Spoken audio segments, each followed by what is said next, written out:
Bonjour à tous, très content de vous retrouver aujourd'hui. Deuxième vidéo, puisque oui, j'en ai sorti une première sur l'ATP 500 de Munich. Et là, on va se retrouver pour faire le tableau de l'ATP 500 de Barcelone. Alors bouge pas, on commence tout de suite.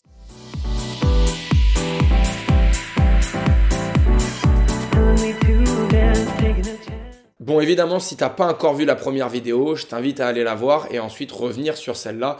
Il n'y a pas d'ordre. Tu peux aussi rester sur celle-là et après aller voir celle de l'ATP 500 de Munich. Aujourd'hui, on fait les tableaux parce que oui, c'est une nouvelle semaine chargée dans le monde du tennis, dans cette tournée de terre battue assez incroyable. Et puis, on le voit, on a le calendrier ici. Et la TP 500 de Barcelone, c'est un tournoi historique. On le sait que le niveau est très relevé. D'ailleurs, on comparait déjà dans la vidéo précédente, mais la TP 500 de Barcelone, c'est 5 top 10, 8 top 20. Comparé à Munich, c'est quasiment le double au niveau des top 20 et 5 fois plus au niveau des top 10. Et puis surtout, si on regarde le palmarès de l'ATP 500 de Barcelone, c'est exceptionnel. On a du Ruud Tsitsipas, on a du Carlitos Tsitsipas, on a quand même, encore une fois, Carlitos, Carreño Busta, et puis ensuite, Rafa, Tsitsipas, Dominic Thiem, Medvedev, Rafa, Tsitsipas. Bref, vous les avez là, devant vous. Quand même, c'est autre chose que l'ATP de Munich, certes, qui était un ATP 250, donc c'est incomparable. Mais voilà, historiquement, ce tournoi de Barcelone, c'est quand même un banger. Il faut le dire, on va se régaler. Il y a un tableau de fou, c'est un ATP 500 comme on les aime. Donc j'ai fait mon tableau, mais d'abord comme d'habitude, si vous voulez jouer pour les prochains tournois, puisque là vous allez avoir qu'une heure et la vidéo va sortir après, vous ne pourrez plus jouer, mais vous pouvez aller sur Tennis Draw Challenge, vous rejoignez le groupe Val Tiebreak, on est déjà plus de 300, donc c'est énorme. Et on va faire donc le tableau, je vais vous expliquer mon tableau juste ici. Alors parfois sur ce site, il y a des bugs d'affichage, les noms ne sont pas bien placés, il y a des petites erreurs. Donc j'ai mon téléphone à côté de moi pour pouvoir suivre correctement. On a Carlitos qui pour l'instant ne s'est pas retiré de Barcelone. Donc je l'ai mis gagnant contre Ethan Quinn. On a Ethan Quinn ici, un jeune américain.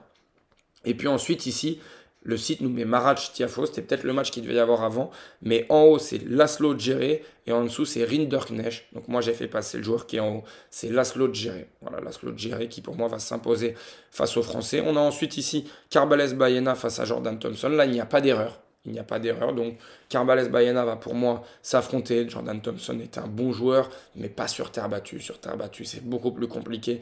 Carbales très clairement est capable de jouer son meilleur tennis là-bas. C'est des conditions qui lui conviennent. Il est à domicile. Ce serait pour moi une grosse surprise, mine de rien, que Thompson batte Carbales à Barcelone. On a Etcheverry face à Deminor. Deminor, le tournoi d'après. Le tournoi d'après, forcément, à Monte-Carlo, il a réalisé une de ses meilleures performances sur terre battue, même si l'année passée, il était quand même en quart de finale à Roland-Garros. J'ai l'impression que beaucoup de monde a pu oublier cette perf de Deminor, qui avait fait un super Roland-Garros, très clairement. On a Tsitsipas qui, pour moi, va battre Reilly Opelka, qui joue avec son classement protégé, PA c'est classement protégé en anglais. On a donc Arnaldi face à Corda, vous voyez les affiches, c'est quand même autre chose que l'ATP 500 de Munich. Vraiment c'est un tournoi monstrueux. Ce sera Arnaldi pour moi qui va battre Corda. On a ensuite ici Pedro Martinez face à Nakashima, pareil, un très bon match, franchement très serré, hyper dur de trouver un favori là-dedans. Pareil, je mets le joueur local, Martinez, qui va ensuite battre pour moi Carreño Busta, parce que oui, je pense, et j'espère me tromper, mais je pense que Carreño Busta va battre Arthur Fils. Carreño Busta est un joueur qui a déjà fait, on le voit, hein, on l'a dit ici, qui a déjà fait finale en 2022. C'est un joueur avec beaucoup d'expérience. C'est un joueur qui a très bien joué en Challenger depuis le début de l'année. Arthur Fils vient de faire un très bon tournoi à Monte-Carlo. Il a fait un bon début de saison aussi avec les Master 1000. On le rappelle, c'est le plus jeune joueur de l'histoire à se qualifier en quart de finale des 3 premiers Master 1000 de l'année. Donc est-ce qu'il ne va pas y avoir un petit peu de fatigue, un petit peu de relâchement, un petit peu de déception aussi après cette défaite face à Alcaraz? Est-ce qu'il va réussir à rebondir, à remettre les ingrédients tout de suite dans un autre tournoi? J'ai un peu de mal à l'imaginer. On sait qu'il y a parfois des hauts et des bas avec Arthur. J'imagine là une petite rechute, rien de grave, forcément, parce qu'on sait que c'est un poil à gratter, Carreño Busta aussi, pour ensuite mieux se relancer à Madrid et à Rome. Mais voilà, je pense, ce n'est que mon avis, mais que Arthur Fils va s'incliner au premier tour face à Carreño Busta. On a ensuite, donc c'est plus Musetti, c'est Tiafoe ici qui a été remplacé qui remplace Musetti, qui s'est retiré, à mon grand désarroi malheureusement. Et c'est pour moi Raume Mounard qui va s'imposer face à Frances Tiafoe. On a ensuite Khachanov face à Cameron Norrie qui s'est sorti des qualifications. Stan Wawrinka, wildcard. On profite de Stan Wawrinka, plus de 40 ans, ça y est, qui va pour moi s'incliner face à Fokina. Lui, le tournoi d'après, je pense qu'il va plutôt bien le gérer. Il est à domicile. C'est un joueur que j'adore. C'est un joueur que j'adore, Davidovich Fokina, depuis longtemps. Je lui trouve un très gros potentiel. Je suis content. J'aimerais bien qu'il arrive à faire une grosse année, très clairement. Donc pourquoi pas commencer par ce tournoi, par passer 2 ou 3 tours. On a ensuite Roublev. Roublev, c'est face à De Jong. Roublev, assez facilement pour moi. Dans quel état va être Holger Rune, lui qui a abandonné à Monte-Carlo? Bon, je l'ai mis vainqueur parce que Ramos Vignolas, très clairement, il est proche de la retraite. Donc on met Holger Rune à ce moment-là du tournoi, premier tour. Mais bon, j'ai aucune certitude sur ce joueur, très clairement. Malheureusement, j'ai envie de dire aussi.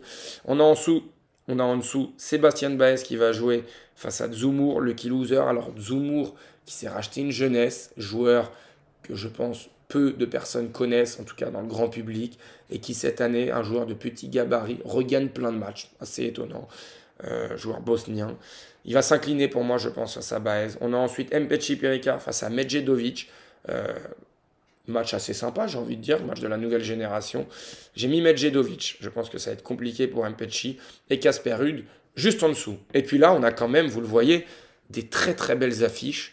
On a franchement des matchs, déjà rien qu'au deuxième tour, des Tsitsipas Arnaldi, même le Davidovich Roublev, le Holger Rune Baez, ça serait quand même un tableau. En tout cas, je l'aime bien mon tableau, même si évidemment il y aura forcément des erreurs parce que je n'ai pas encore une boule de cristal. C'est un tableau qui est super sympa, c'est un tableau qui me hype. Et j'ai envie de voir le Carlos Alcaraz demi-nord en quart de finale. Je pense très clairement qu'on aura cette affiche. On aura cette affiche, sauf si Alcaraz se retire, mais je pense pas. À Barcelone, voilà, maintenant il est lancé, il doit montrer qu'il est capable aussi d'enchaîner, un peu comme Rafa le faisait. Rafa enchaînait Monte-Carlo, Barcelone, alors sans faire des comparaisons fumeuses à chaque fois entre tous ces joueurs-là, mais voilà, on l'a dit, on attend quand même de la régularité et surtout un fil conducteur pour Carlitos, qu'il soit capable d'enchaîner. Donc Carlos face à demi-nord, c'est mon premier quart de finale. On a ensuite un Tsitsipas qui va se relancer aussi, qui va jouer face à Martinez. On a Khachanov face à Davidovich Fokina. Et on a Sébastien Baez face à Casper Ruud. On a quand même des très bons joueurs, les meilleurs joueurs de cette surface réunis dans ce tournoi. Globalement, on sait qu'il manque Sinner, il manque Zverev, mais voilà, on a Alcaraz, demi-nord aujourd'hui, forcé de constater qu'il est dans les meilleurs joueurs du monde et aussi sur cette surface. On a Tsitsipas, Khachanov qui pour moi va faire un gros tournoi, mais on va en reparler. Après, on va commencer en haut. Carlos Alcaraz va battre demi-nord. Parce que comme je l'ai dit dans ma vidéo de fin de Monte-Carlo, Carlos Alcaraz, on pense qu'il peut perdre contre n'importe qui, mais pas sur ces surfaces-là. Déjà, demi-nord n'est pas n'importe qui, il faut le redire. Mais je pense que sur cette surface-là, quand il s'aligne, en fait, il a très peu de chances de perdre. On n'est pas à l'US Open, on n'est pas à Cincinnati, on n'est pas sur ces surfaces-là. On est sur des surfaces où il a une marge, et une très grosse marge. Et donc, même s'il peut être secoué, il peut être un petit peu mis en difficulté, au final, il est capable de se remettre, de remettre la marche en avant. Et donc, Carlos Alcaraz va se qualifier en demi-finale pour jouer Tsitsipas. Franchement, parcours très compliqué pour lui, parce qu'en haut, c'est quand même, bon, Ethan Quinn au premier tour, ça va, mais après, c'est quand même Djere. Djere, très bon joueur de terre battue. Derrière, c'est censé être demi-nord. Puis ensuite, Tsitsipas. Et puis ensuite, en finale, on verra. Moi, j'ai mis Casper Ruud. S'il gagne ce tournoi, c'est quand même, franchement, exceptionnel. Même si oui, c'est ce qu'on attend de lui, il faut être capable de le faire et d'enchaîner Monte-Carlo, Barcelone avec ce tableau très relevé. On a donc Tsitsipas, je l'ai dit. On a ensuite en bas Khachanov qui, pour moi, va se hisser en demi-finale. Voilà, Karen Khachanov, qui doit aussi lancer un petit peu sa saison, il doit être capable d'enchaîner 2-3 victoires de suite aux dépens de Davidovich Fokina, même si, au fond, j'aimerais l'inverse. J'aimerais que Fokina, lui aussi, soit capable d'enchaîner. Et puis là, match très intéressant, Casper Ruud face à Sébastien Baez.